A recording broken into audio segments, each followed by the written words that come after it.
Assalamualaikum dan salam sejahtera. Akhirnya pembayaran fasa kedua telah dikeluarkan oleh pihak LHDNN dengan info rasmi dan sahih bilakah pembayaran BPR 2021. Seperti yang anda sedia maklum, bayaran fasa pertama pada 24 Februari lalu.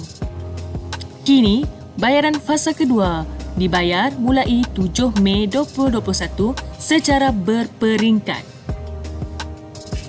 Berapakah amaun bayaran BPR 2021 yang akan diterima oleh penerima? Jumlah pembayaran BPR 2021 adalah seperti berikut. Kategori isi rumah pendapatan isi rumah RM2,500 dan ke bawah, termasuk pemohon berumur 60 tahun dan ke atas. Bilangan anak 0 hingga 1 untuk fasa 2 adalah RM400 dan 2 orang anak dan lebih RM400. Fasa ketiga, 0 hingga 1 anak RM500, 2 orang anak dan lebih RM1,100. Untuk maklumat anda, fasa ketiga, tarikh bayaran belum ada lagi. Namun, bayaran untuk fasa kedua adalah mulai 7 Mei 2021 secara berperingkat.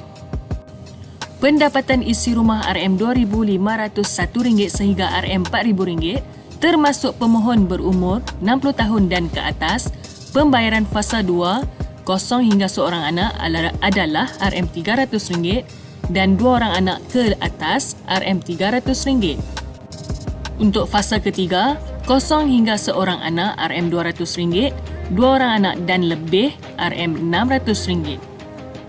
Pendapatan isi rumah RM4,001 sehingga RM5,000.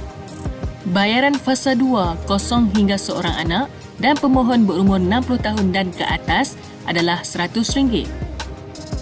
Pembayaran fasa kedua, bilangan anak 0 hingga 1 anak RM100 dan 2 orang anak dan ke atas RM250.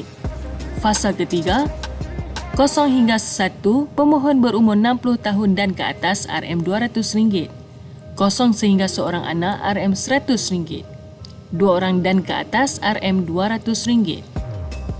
Pembayaran fasa kedua akan dibayar mulai 7 Mei 2021 secara berperingkat. Manakala untuk bujang 59 tahun dan ke bawah, pendapatan gaji RM2,500 dan ke bawah, fasa kedua akan dibayar RM200, bermakna jumlah kesemuanya RM350. Siapakah yang layak menerima pembayaran fasa kedua BPR 2021?